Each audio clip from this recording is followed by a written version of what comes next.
Ravi Prakash Siliconandhra hospital Kuchipudi super speciality వైద్య సేవలు పూర్తిగా ఉచితం. గత 16 సంవత్సరాల నుంచి ఇస్కాన్ విశాఖపట్నము జగన్నాథ స్వామి ఉత్సవాన్ని అత్యంత ఘనంగాని మన వైజాగ్ సిటీలో నిర్వహిస్తున్నారు. ఈ సంవత్సరం కూడా మనం జగన్నాథ స్వామి రథయాత్రని మూడా పార్క్ నుంచి మొదలు పెడుతున్నాము. ప్రతి సంవత్సరం లాగా జగన్నాథ బలదేవ్ సుభద్ర వారికి వేరే వేరేగా రథం మీద తీసుకువెళ్ళడం జరుగుతుంది.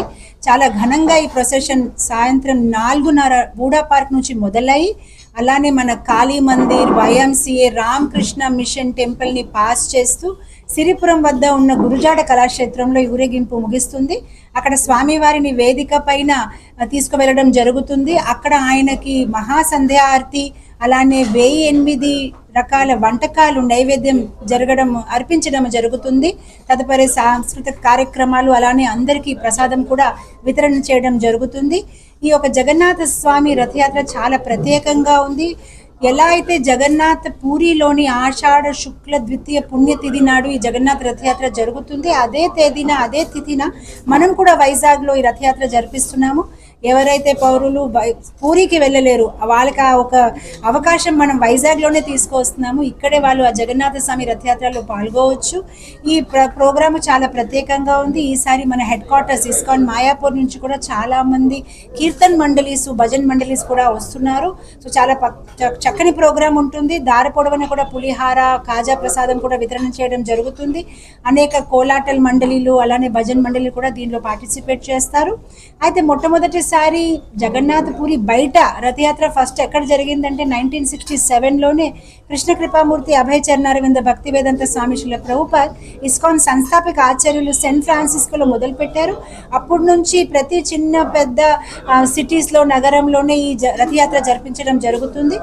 వచ్చే జూలై 7కి ఈ రథయాత్ర అనేది almost more than 250 countries all over the world ఈ రథయాత్ర ఇస్కాన్ వాళ్ళు నిర్వహిస్తున్నారు. సో మన వైజాగ్లో 4:30 ఈవినింగ్ జూలై 7 స్టార్ట్ అవుతుంది.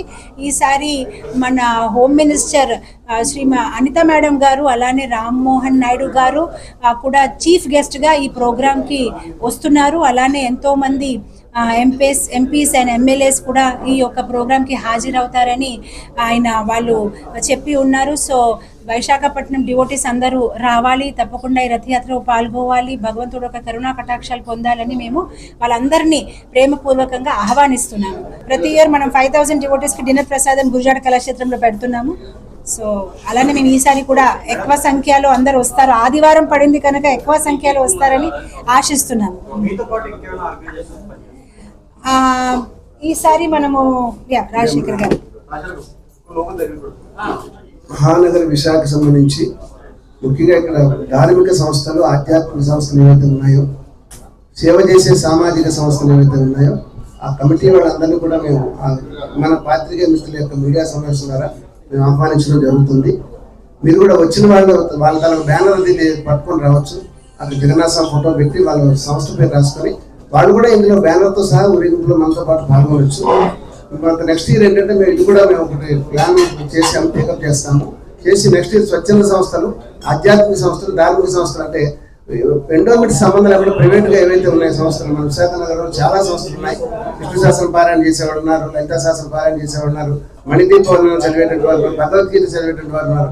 వీళ్ళందరినీ కూడా మేము ఈ కార్యక్రమంలో పాల్గొని స్వామివారి యొక్క ఆశీస్సులు పొందమని కోరుతాము. ముఖ్యంగా మీ పాత్రికేయ మిత్రులంతా కూడా ఒక మంచి సత్సంకల్పంతో చేస్తున్న 17వ రథయాత్ర మహోత్సవంలో మీరందరూ కూడా కుటుంబ సమేతంగా పాల్గొనండి దయచేసి. ఎందుకంటే మీకు ఆధ్యాత్మిక కార్యక్రమాల్లో పాల్గొనడానికి సమయం ఉండదు. ఎందుకంటే మీరు చేసేటటువంటి వృత్తిరీత్యా మీకు టైం అంతా సరిపోదు. కాబట్టి మీ ఫ్యామిలీ మెంబర్స్ దయచేసి పంపించండి. వాళ్ళందరూ కూడా చక్కగా ఉత్సవాన్ని చూస్తారు, సంకీర్తనలు వింటారు, స్వామీజీ మాతాజీ చెప్పేటువంటి సందేశాన్ని కూడా వాళ్ళు వినడం జరుగుతుంది.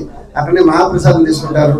1008 రకాల వంటకాలు స్వామికి భక్తులే స్వయంగా వంట చేసి తీసుకొస్తారు ఎంతో మడిగా.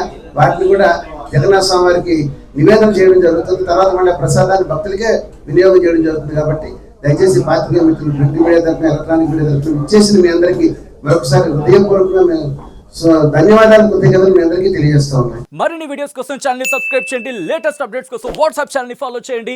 అండ్ లింక్ డిస్క్రిప్షన్ లో ఉంది.